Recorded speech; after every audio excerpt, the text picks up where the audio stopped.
효를 행하는 것이 매우 중요합니다. 그래서 하나님은 십계명 중 제5계명에 부모를 공경하라고 하셨습니다. 신약 성경에도 디모데전서 5장 4절에 만일 어떤 가부에게 자녀나 손자들이 있거든 그들로 먼저 가서 집에서 효를 행하여 부모에게 보답하기를 배우게 하라, 이렇게 말씀하셨습니다. 많은 사람들이 기독교는 제사를 지내지 않는다고 부모에게 불효한다고 말을 합니다. 그래서 기독교는 부모에게 불효를 하는 종교라 이렇게 말하고 교회를 못 가게 하는 사람도 있습니다. 그 말씀은 성경도 모르고 하나님도 몰라서 하시는 말씀입니다. 분명히 신약 성경에 자녀나 손자들을 집에서 부모에게 효를 행하여 보답하게 하라고 가르치고 있는 것입니다. 타 종교에서 제사에 대해서 얘기를 합니다. 우리 기독교는 제사를 지내지 않는다고 얘기를 합니다.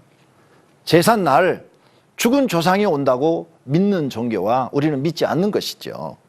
이 차이가 있는데 우리가 제사 안 지낸다고 기독교는 부모를 공경하지 않는다고 합니다. 아닙니다. 만약 제삿날 부모님이 오신다면 기독교도 제사를 지내라고 할 것입니다. 그런데 부모님이 오시지 않습니다. 부모님이 1년에 몇 번이나 오실까요? 제삿날 오시죠. 그 다음에 설날 오시죠. 그 다음에 추석날 오셔요. 1년에 한 3번 오시는가요? 3번 오셔서 잡수가면 배고프시잖아요. 배고프니까 좀 싸가지고 걸 좀 따로 바구니에다 담아놔야 되지 않을까요? 그리고 만약 소천하신 분이 오신다면 거기서 여기까지 며칠 걸릴까요? 한 달 걸릴까요? 아니면 1년 걸릴까요? 그리고 거기서 오실 때 뭐 타고 오실까요? 로켓 타고 오시나요? 아니면은 뭐 가마 타고 오시나요? 걸어서 오시면은 어떻게 그곳에서 여기까지 오실 수가 있을까요? 도저히 증명이 되지 않는 이야기인 것입니다. 그러므로 기독교는 필요 없는 제사를 지내지 말고 살아있을 때 잘 해드리라는 것입니다. 제가 여러 상갓집에 장례식을 해봤습니다. 가면 특별히 많이 우는 분들을 발견했습니다. 어머니, 내가 해드린 게 없는데 이렇게 일찍 돌아가시면 어떻게 돼요? 막 그러면서 내가 불효한 것밖에 없는데 어머니, 이렇게 돌아가시면 나는 어떡해요? 자기 입으로 고백합니다. 불효했다고. 서럽게 울고 막 그런 사람들이 보니까 다 불효자들이더라고요.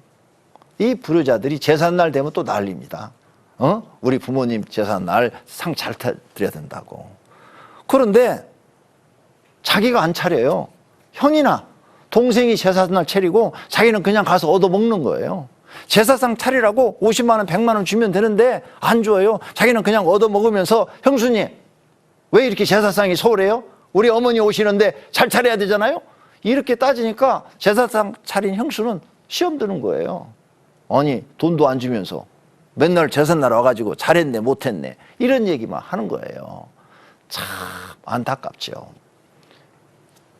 정말 부모에게 효를 하는 게 뭐예요? 살아계셨을 때 하는 거예요. 살아계셨을 때 생활비 걱정하지 않도록 들으시는 거예요. 제가 여러 가정을 봤어요. 80세가 넘으신 분들이 있는데요. 자식이 여러 명이에요. 그런데 부모님 생활비를 안 주는 거예요. 그래가지고 막 어려워서 쩔쩔매는 가정 할머니들을 봤어요. 참 안타깝죠.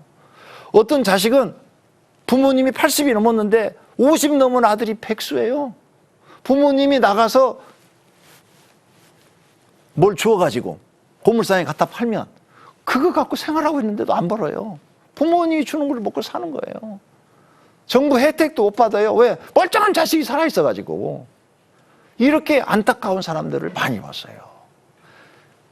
돌아가신 다음에 제사상 잘 차리는 것보다 살아계셨을 때 부모님에게 효도하는 것이 사람이 할 일인 줄로 믿습니다. 그래서 하나님은 살아있을 때 부모를 공경하라고 이렇게 말씀하시는 거예요. 그러므로 우리 성도님들은 살아계셨을 때 부모를 공경하시기를 바랍니다. 오직 복음, 오직 믿음. CTS